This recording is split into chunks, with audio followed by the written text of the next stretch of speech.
Well, this is the day the Lord has made, and we're going to rejoice and be glad in it. Uh, I'll be talking today regarding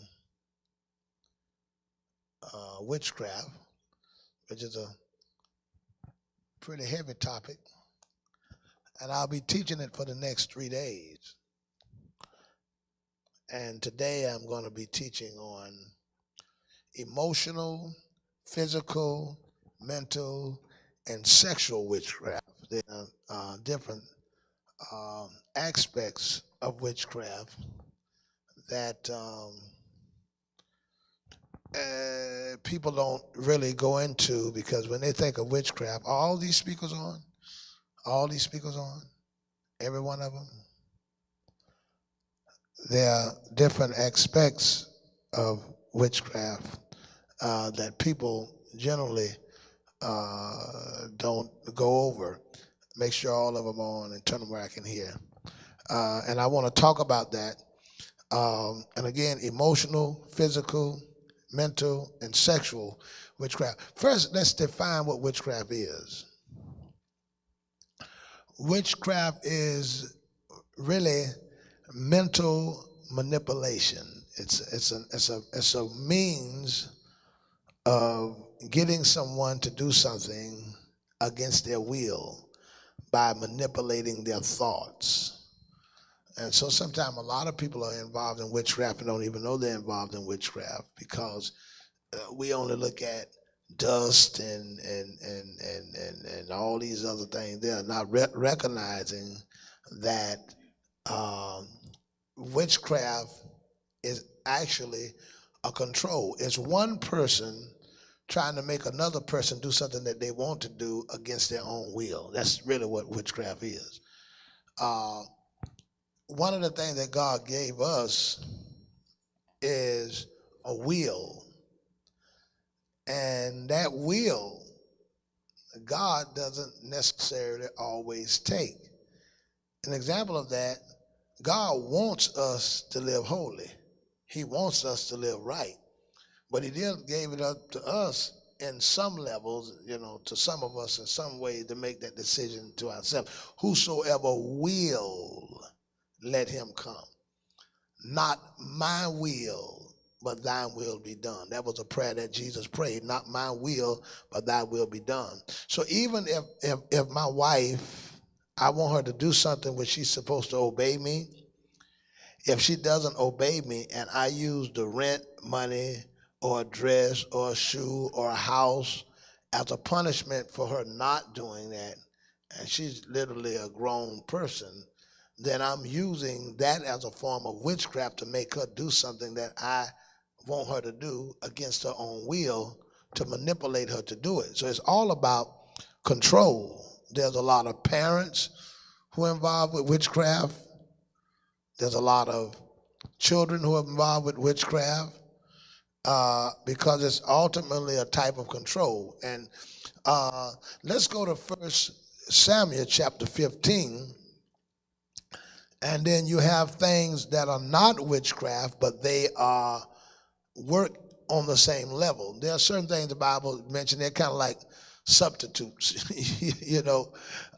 They have the same effect, like butter and margarine.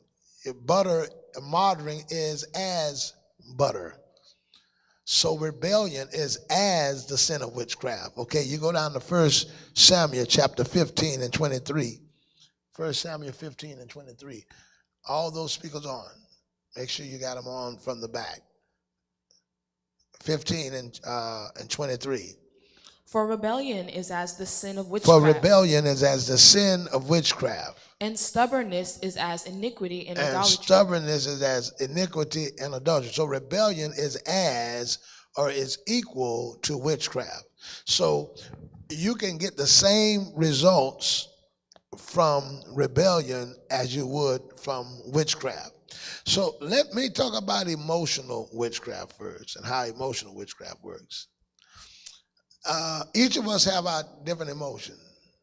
We have happiness, we have sadness, we have expressions of grief, we have expressions of joy, and all of us have an attempt to respond to others by what they do to us by our action. And that's how we communicate. We communicate by emotions and by our action. For example, if you say something to me, you yell at me, well, you may make me cry. And I want to make you feel better, so I'm trying to make you feel better. I do whatever it takes to stop you from crying. Or something happens, you get sad, and I may try to cheer you up to try to get you out of that state of sadness. But it's really, it's the real thing. You know, it's not something that's automatically that I'm making myself do. I mean, if I'm genuinely sad because something happened, I'm sad. If I'm happy because of something, I'm happy. But there are people who now have detached their emotions from what is actually happening, and they're using their emotions to control other people. So it's not like now I'm not really sad, I'm not really depressed, I'm not really miserable. What I'm doing, I know how to put that emotion out to get my desired will and move that emotion when I can't get what I want. For instance, you tell a person no, and now they're walking around the whole time just sad and down and just kind of like really quiet and not dealing with you because you told them no. But the minute you told them yes, then they change their emotional state. That's emotional witchcraft. That's emotional witchcraft. And a lot of time, men are dealing with that and women are dealing with that in the home because there are people who can turn their emotions on and off based upon you doing what they want or not doing what they want to do. So everybody wants their wife happy. Everybody wants their husband happy. Everyone wants their children happy. Everyone wants their friends happy. So now witchcraft starts to controlling me. For an example, April, say you want a pair of shoes that Vlad won't get. So he comes home today and you asked him earlier today about the shoes, and he was jolly, he was happy, and you was happy. And then the minute he told you not about the shoes, now he comes home, you're down. And Vlad is saying, well, what's wrong, April? Well, nothing. What's wrong? Nothing. So now he's trying to do all these tricks to change you out of that emotion. You want something to drink? No. You want something to eat? No. Would you want me to go to the store and do that? No. You want to watch a movie? No. Well, what's wrong? Nothing. Then he said, you know what? I'm going to go ahead and get them shoes that you want, and then all of a sudden you change. You just use witchcraft because you just controlled him to do something that he did not want to do by your emotions. And a lot of people don't realize that they're working witchcraft through that particular action. And there's a lot of people who have been under that bondage for a long time. They've been under that bondage. They've been under that move of that emotional witchcraft, and they're controlled because now ultimately what they're trying to do is make this person happy, even at the expense of making themselves unhappy. Now, there are some things I have to do to please an individual, but I shouldn't have to do that because you're putting all these emotions out. So to break emotional witchcraft, you have to realize one thing. I am not responsible for anybody else's emotional state.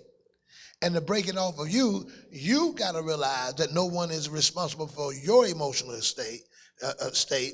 Because if I become in control of your emotional state, what I do makes you happy. What I don't do make you sad. You see, you should rejoice with me, but you shouldn't be the total factor of my emotional state. And you'll be surprised of how many people who just cannot cut their emotional ties where they're in control of their own emotional. Listen, people will say things to you, people will hurt you, people will do things to you, but they should not be able to control your emotional state. And if they're still in charge of your emotional state, you're under a spirit of witchcraft, whether you've submitted yourself to that witchcraft or whether they've done that forcefully. We got people today who their grown children are controlling their emotional state. They wake up every morning and they're finding out and they're worried about how their children are doing or what their children are doing. And if they're and you got the same thing with children over their mothers. You got somebody now, their mother said, could I file your children for taxes? And you say no. And now you can't file her children for taxes. She don't pick up the phone and answer no more. Or when she gets up the phone, she gets it, she's short. Say, hello, well, how you doing? I'm fine. That's emotional control. We do not express ourselves when we are displeasure by emotion. We should be able to express ourselves verbally. God gave you your mouth to talk. He gave you your emotions to be a part of consolidating what you feel. But I shouldn't have to read your emotions and go by your emotion. If you don't like something, you just say you don't like it, and then I should be able to, by my own will, make a decision, not by your emotion, not by your, let me give you this. All right. I want you to go over to the book of John, chapter 2. Right? John chapter 2.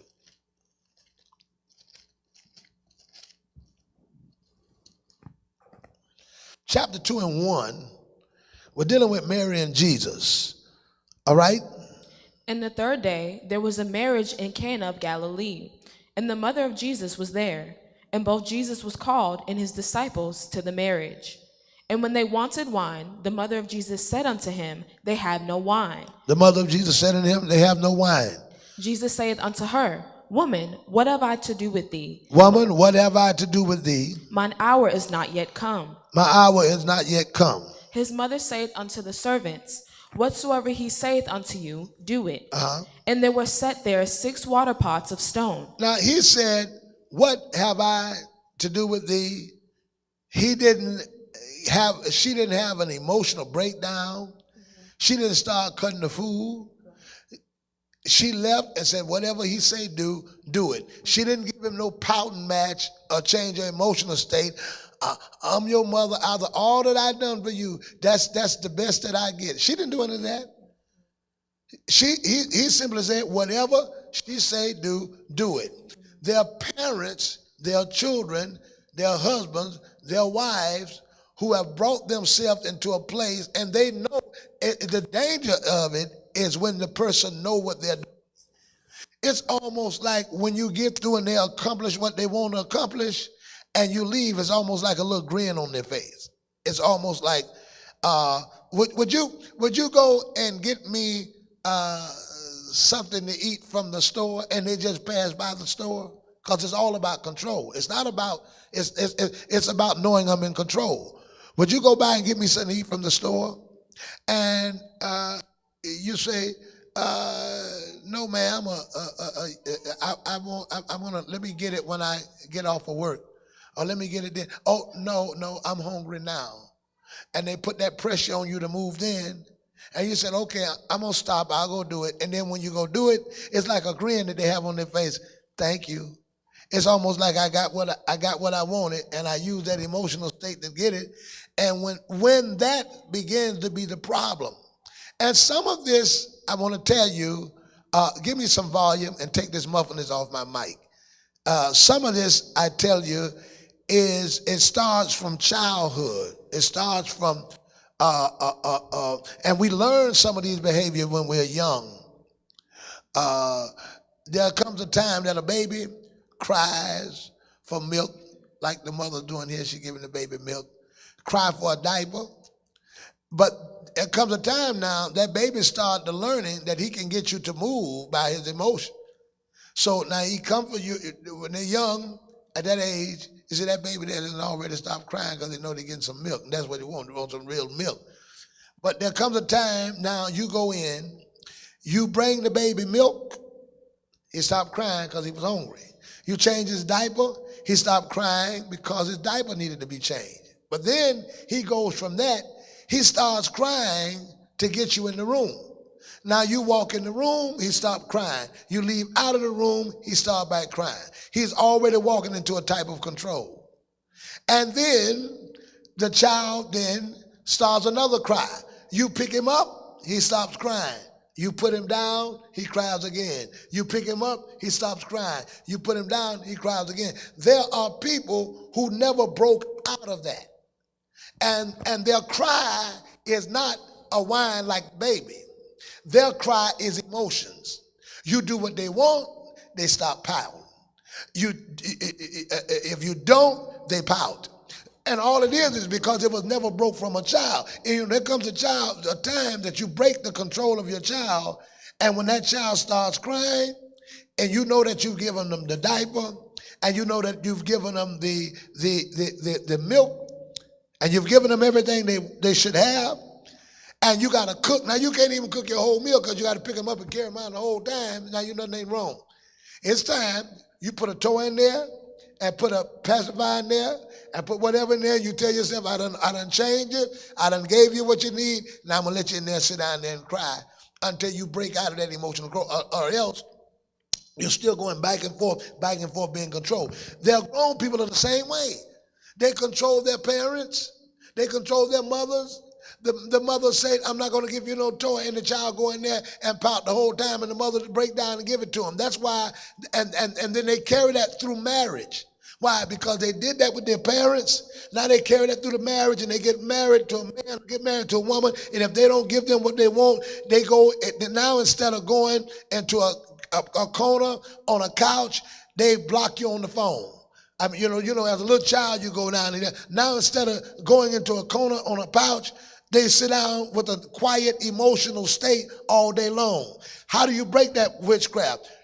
Understand that if I have paid the bills, if I've done my responsibility, if I've been a good man, and I have not violated you, hit you, cussed you out, done you right, and I just can't do this today, or I don't do what you want today, or don't respond like you want today, you're going to just have to stay in that emotional state. You're just going to have to block me. You're going to just sit there and pout, because I'm not going to let that emotion control. What we try to do, and once people know that you're going to do what they want because their emotion, they get stronger and stronger at it. It goes from $10 to $100 to $20 to $500. It goes from that to a car, to a house, to this. I have folk who have sat in this church and pouted when I've been preaching and trying to get my attention, and I sit there and look at them because I know some of them be angry. I sit there and look at them and preach, and I don't care if you don't move. I don't care if you don't shout. I don't care if you don't run. That's between you and God. So they sit there and just look, and I sit there and look at them. I'm not changing what I changed because of your emotional state. I've had people that come to board meetings and other kind of meetings. They come down there looking and won't move. And you know what? The power over emotional witchcraft is ignoring it. It's to ignore it. Act like it don't exist. When you act like it don't exist, and that's whether it's your mama, whether it's your uncle, whether it's your cousin, whether it's somebody on the job, act totally like it don't exist and ignore it. Because once you start catering to it, you're going to have to continue to cater to it. Now listen, if I know that I have done absolutely nothing wrong, and you just want me to do something that you wanted me to do, and I didn't move when you say move, or do how you say do it, and move it at that certain time. Now, there is a difference between a husband and wife, and a husband should never move to emotional control even when his wife is not obedient. Because I want my wife to obey me because of the word of God, not because of my emotions. Not because I'm pouting like a man or going in the corner. You understand what I'm saying? See, this was the problem with Jezebel, and this is how she manipulated and took control of the kingdom. Her husband had an emotional issue. Go to 1 Chronicles. All right? I hope this is helping you. All right? Not First Corinthians,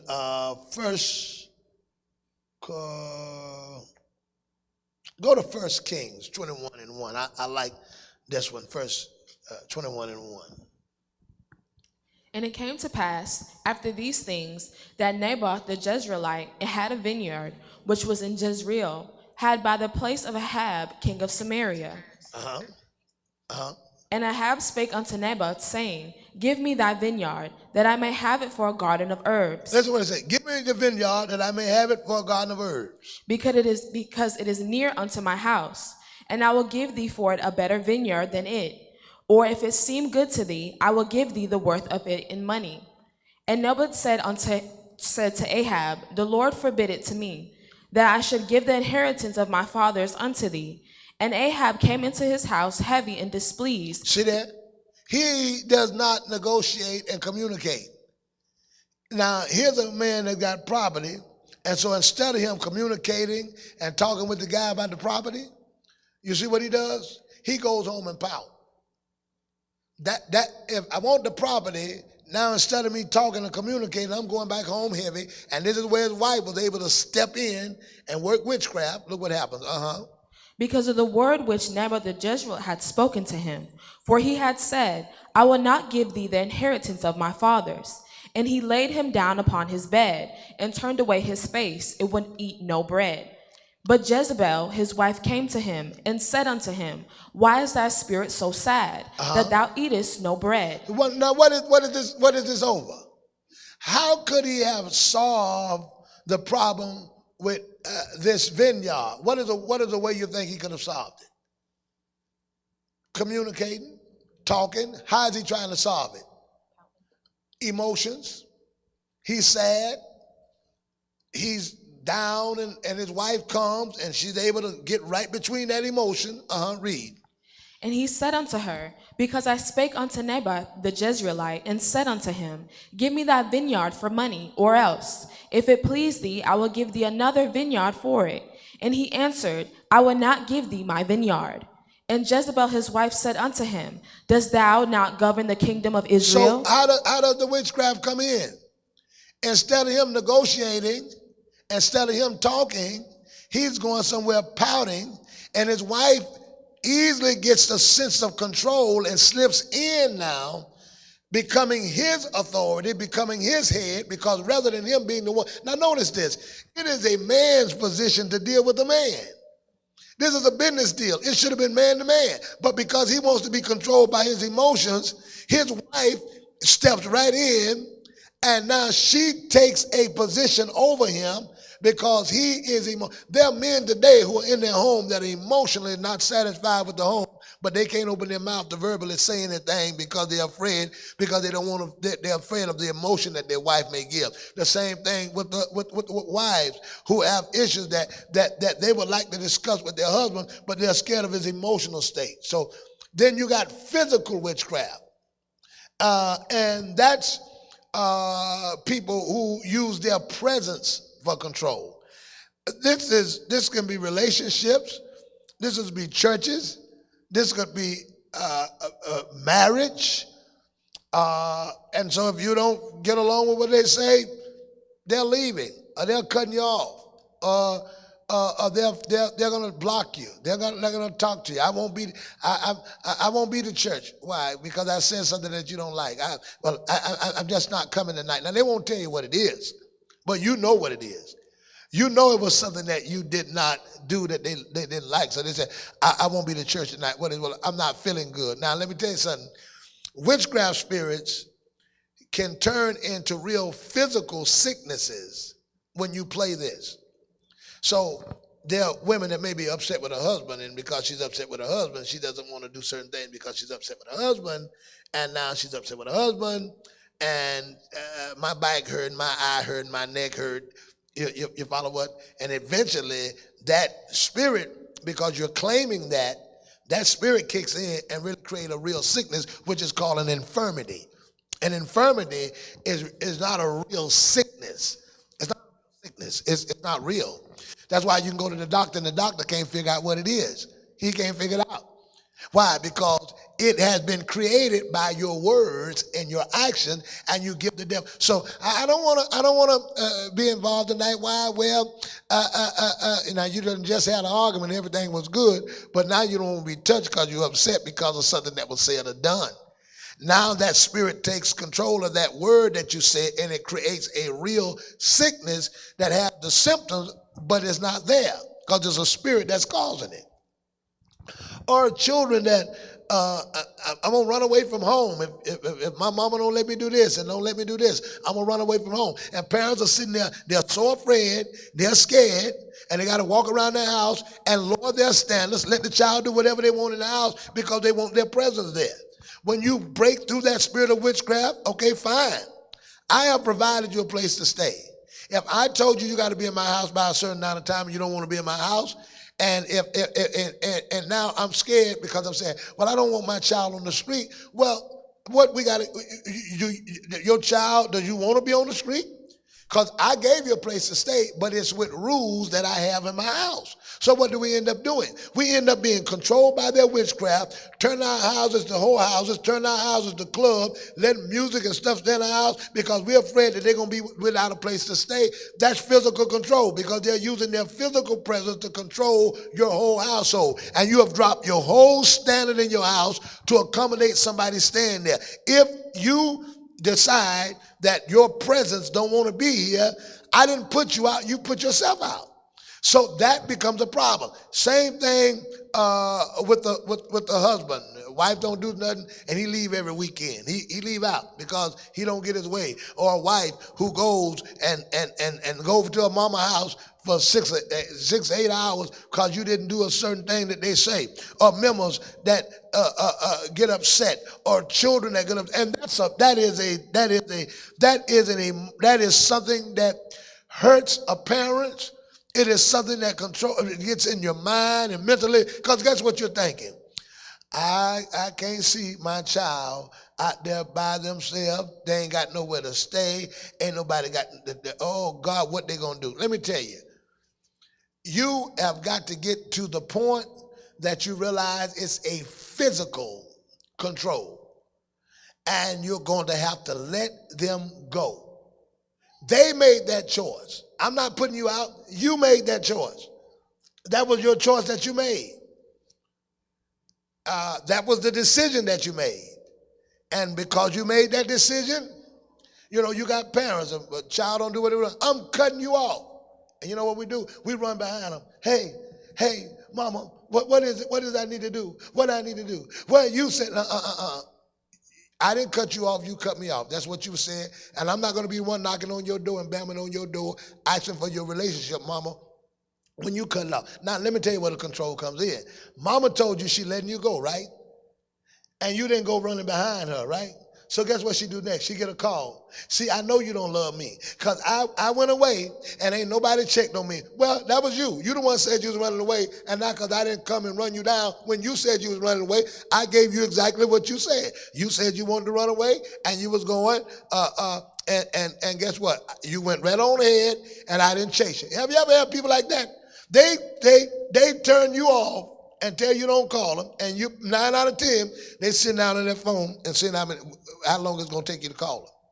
And you like somebody under control, pick up the phone and call them 50 times until they answer, and text them and everything else, when what you really should do when they do something like that, let them go, don't text them, don't call them, don't follow behind them, let them go. Because it's all about controlling you, and sometimes it's about stuff that they're wrong about. And they're wrong, and they're going to create an issue where you run them down about wrong. You're giving them power. That's witchcraft. If they're wrong and they run, they cut you off, then you let them stay cut off until they come to themselves. The prodigal son took his stuff from his daddy. He moved to his journey. His daddy didn't call him. His daddy didn't run behind him. His daddy didn't make an effort to meet him until he saw him coming back home. And the son came to the realization, I was the one wrong. Daddy didn't go back apologizing to him. What did I do wrong? Why are you going to people asking them what you did wrong? And you know they're wrong. They know they're wrong. They ran. They shut the door. Stop banging at people's doors and blowing up people's phones, because now what you're doing, you have put yourself into a place of control. And that now starts to working on the mind. And that's where that mental control comes. That starts working on the mind, because now your mind is manipulated to think that you're wrong when they're actually wrong. You got people who will hold you to a standard, and they hold you to that standard, and when they hold you to that standard. They get upset with you because of the standard that they made. Don't call me. So you don't call. Why didn't you call me? Don't check on me. All y'all leave me alone. Well, we all left you alone. And now that we all left you alone, nobody in my family care about me. I got a whole family. Nobody checked on me. And nobody said, well, guess what? We gave you what you wanted because you said don't. And your don't was a way of controlling me to do. Somebody say hallelujah. Now it starts working on the mind and you can't work. Why? Because now you're at work wondering about how they feel. Now you're at church wondering about how they feel. And your whole day is spent because mentally you're sitting down and can't function and can't work. And really that witchcraft has crippled you mentally because now all day at work you're sitting there instead of thinking about your work, thinking about how they're feeling. So you can't concentrate, can't pray, can't concentrate, can't do anything that you need to do because the whole time you're in your mind, what did I say to them? What did I say to make them block me? Was it something I said? And now all in your mind, you got these memories and you're trying to get all of these things back in your mind to try to figure out. And now your mind has been controlled by that person because you can't do your work. Now that's worse than somebody breaking some dust on you. That's worse than somebody putting some blood on you. Because now you're sitting around the whole time saying, why did they block me? Why? What did I do? Did I do something wrong? All I said was no. All I said was, so what did I do? And now your mind is under the spirit of witchcraft because guess what? The only thing that you can think about on your mind is that person. All day long, you can't work, you can't sleep, you can't do any of the things that you're supposed to do because all the time that you're thinking, you got them on your mind. And now guess what it starts doing? You start all day doing nothing but checking their posts and see what they got on their posts. You go every 5 or 10 minutes and you start looking at their phone and see what they put on the phone. Did they text you back or did they call you? And they're wrong. And they're sitting over there, know they're wrong, and this is how they know they got the victory because when they control you, because now when they know they're wrong, they're sitting back now, waiting on you to call. And the first thing they say, I don't want to talk to you. And you like somebody who under control. Why? I don't want to talk to you. If you don't want to talk to me, you wouldn't answer my text from the beginning. You don't want that control right there. And you gave in. And what you should do is just like you done spanked the child and your child in the room pouting, and now that the child in there pouting, you coming in there with the child, what you want me to do? No. You sit right there. You do. I remember one time my mama, I was cutting up and I was short, so I was gonna kind of go on strike, emotional strike, and stay in there. And boy, I never forget this. I never forget it. So I stayed in the room. She said, "Food ready." I said, "I don't want to eat." So I stayed in the room. She said, "Clay, you better come in and get this food. It's ready. I don't want to eat." I sat in there until about 10, 11 o'clock. And boy, I was hungry then. I was breaking down. It was getting me. I was just trying to do everything. So she very smart. She sat right there, and she waited till about 10, 11 o'clock, and I was sitting there, and I was going to go and creep in there and go in there and get something. She said, I already told you time to eat. I don't know what you're going to do, but you're not coming in here, and you ain't heating nothing up. That was before microwaves and all that. You ain't heating nothing up. You ain't going back in there. The kitchen is closed. It's clean, and you ain't going to go in there and make no mess. So you know what that broke me out of? Being in that room, pouting. The next time, I don't care how mad I got. When she said supper time, I went in there with my attitude and everything. I ate, because when she showed me that when she said supper time, and then she told me, this is what she said. She said, "You're not going to live in my house, be mad with me, and pound with me, and I'm cooking food, and you going to be mad, and I done came home, and I done work, and you going to be mad and not going to eat because I done cook." She said, "I ain't got to feed you. I ain't got to do none of that to you. So that when she that broke me right there. So I don't care how mad I am. When it come down to eating time, if I got to eat with an attitude, I'm going to eat because she broke me from trying to control her in that aspect. So this is what, let me give you this, another thing about mental control. Sometimes it can work in past failures, past errors. And people with mental control have a capacity and I give you this example right here. Okay. Okay. Now I want y'all to look at the table, right? I want everybody to get a good look at the table. Y'all looking at the table now? Everybody looking at it? Everybody looking? Y'all looking real good, right? Everybody looking, right? Y'all see where everything on here, right? And look, okay. All right. Y'all look at the table? Y'all, right? What did I just do? But what did I just do? Okay. See what I did? How many got what I just did there? Your focus was on that tablet. But while you was on that tablet, I moved this mark off the table. So I got you so distracted by my yelling and hollering. So sometimes you wonder why they're yelling so much. You just can't, I don't care what you say. See, they do all that so you can't deal with the issue. So say the issue was them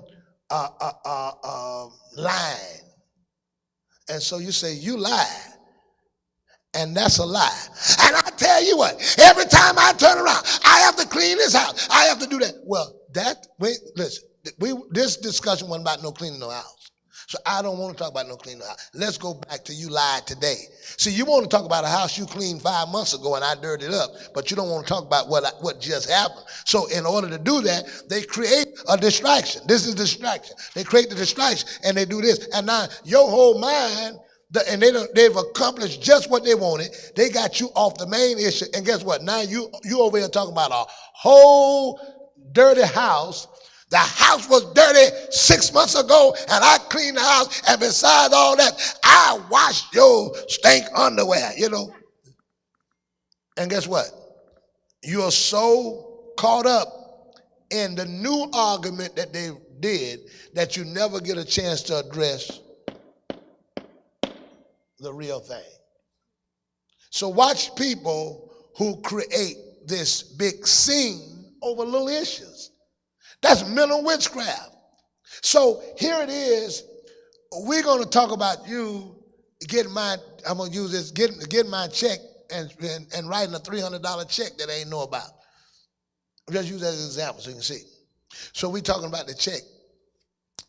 $300. You took $300 out of my account. Why did you take $300 out of the account? See, that's what I'm talking about. Now, if it was your mama, and then they go get down the whole thing and led you back. Now we talking about my mama. And your mama, she disrespect me so much. Now, how we get from money to your mama disrespecting you? All they've done is mentally diverted your way away from the real issue. And now they created an argument about the money, about your mama, to distract from going to the money. How do you do that? Stay focused and go right back to the issue that you're dealing with and not be mentally manipulated from what's true. See, but a child will come in and they come in late, and when they come to the house late, the mama addressed them about being late. And they say, you know what? You was never a good parent. And now you all crying, I wasn't a good parent. Well, I wasn't a good parent. This ain't about me being a good parent. We'll talk about me being a good parent later. It's about you coming to the house at 12:01. I told you to be at 12. So now you want to talk about the good parent? We'll have a whole meeting for the good parent meeting. But right now we're talking about the late house meeting. But you let them do that, and then all of a sudden they say, and they know how to do it. You have never been a good parent to me. You've never done me right. And here you are now. When did I do that? I wasn't a good parent to you. They done just witchcraft you all the way off the subject, and you sitting over there now talking about something totally different. Amen. That make any sense? So that's that mental witchcraft. The last one I want to address, I'll address that tomorrow. Do I have any questions? Any questions? I hope this will help you. My people are destroyed because of the lack of So you need some knowledge about these things. Yes, sir.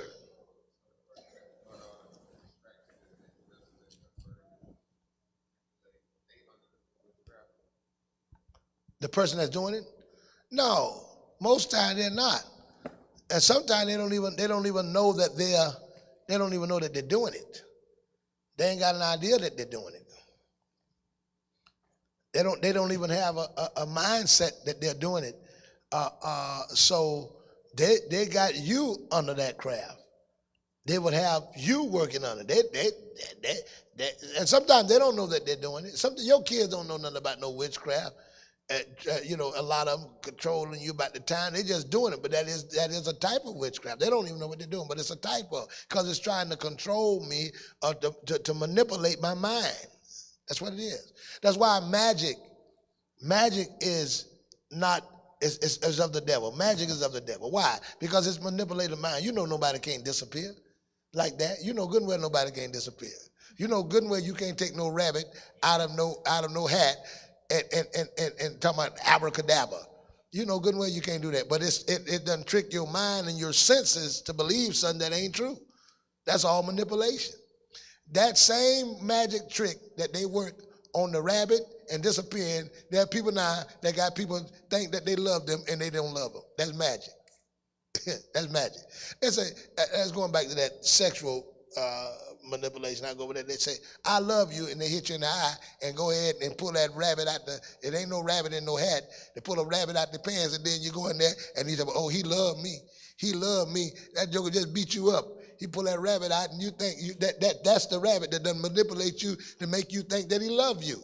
That's all. So you're getting beat up and whipped up and everything else, and you talking about, "Oh, I know he loved me." Why? Because the rabbit. You see, that's all manipulation. Or even it could be gifts.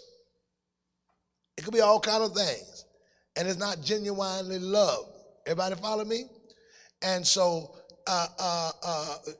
that's that type of witchcraft that deals with manipulation, sexual witchcraft, mental witchcraft, emotional witchcraft, physical witchcraft. Amen. Any other question? Any other question? So on your end, what you have to do is not move by it. Don't move by it. Don't be controlled by it. The way you break it is I'm not going to be manipulated by it. I need to be controlled by it. That's the way you break it. Yes, ma'am. You're saying there's more ways of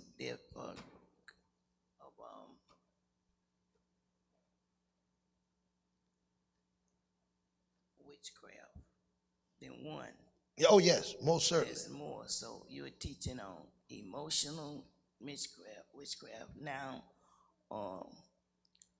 because if it could be a demon, how do you know the difference between the witchcraft that you're saying emotional, like we did today? When they do it with an intent, when they know what they're doing. Sometimes people just don't know because they've been trained that way. But when you know what you're doing, right, there are people that really know exactly what they're trying to do and what they're working, so they're not blind to what they're doing. Oh, okay. So then I would say, if you got a child in the house, if you got a child in the house and you know that the things that they do, by me not knowing the difference between witchcraft, I would say they got a demon in them. So, by the things that they do and tantrums and all kind of stuff like that. And then you cater to this and it was sometimes I think sometimes it's witchcraft, and then sometimes it's demonic, and then sometimes it is just the fact that they have I see some kids in the store that their mama won't get them certain things they do, they give a temper tantrum. That may not be witchcraft. That might need, I know how to break that kind of witchcraft. It's called belt craft.